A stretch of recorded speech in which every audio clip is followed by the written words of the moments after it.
Food Wanderer X Lakbay Museo. Naglalakbay na siya kasama ng iba. Char! Ito ay sikat na kilala sa mga nakakatawang display nito na Instagrammable nga naman.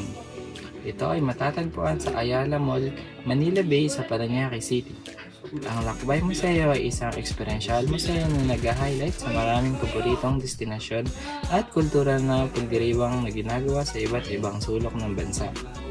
Kilala ang Pilipinas sa masasarap na pagkain. Kaya naman nagbibigay din ang Lakbay Museo ng mga lokal na merienda sa mga bisita nito. Pinoy street food mula sa fishball at kwek-kwek hanggang sa sikat na halo-halo sa bansa.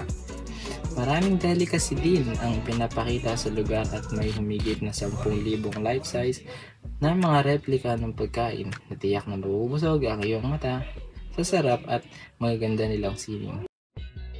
Ang Aguinaldo Shrine ay ang ancestral home ni Emilio Aguinaldo, ang opisyal na unang Pangulo ng Pilipinas at ang tanging Pangulo ng unang Republika ng Pilipinas.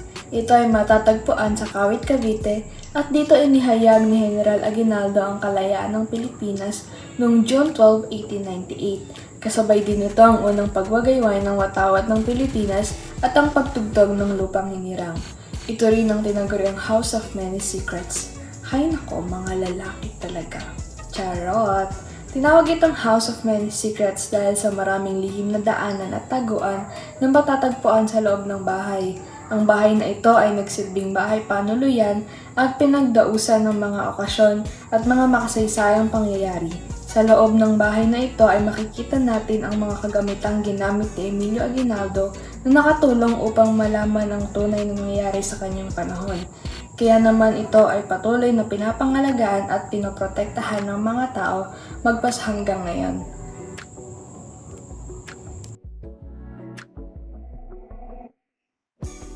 Halika na at samahan niyo kaming magsaya dito sa Enchanted Kingdom.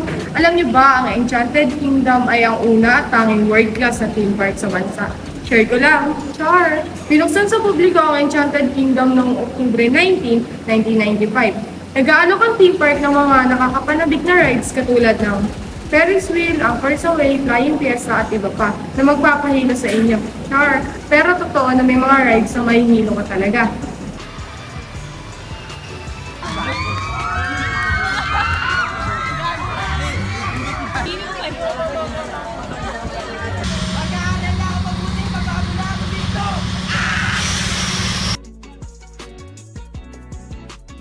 Ang mga rides at attraction na ito ay matatagpuan sa loob ng 7 theme zone na may kasama mga pagkain at merchandise outlet.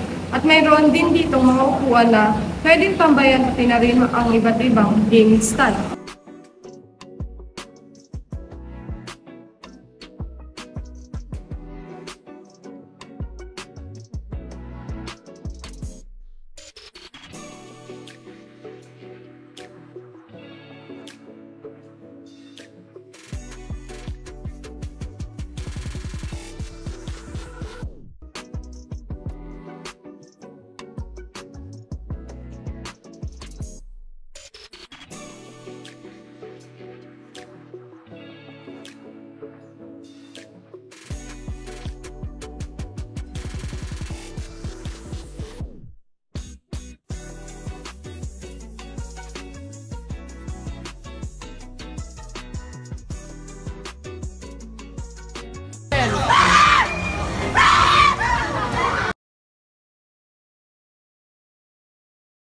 Salamat sa panonood!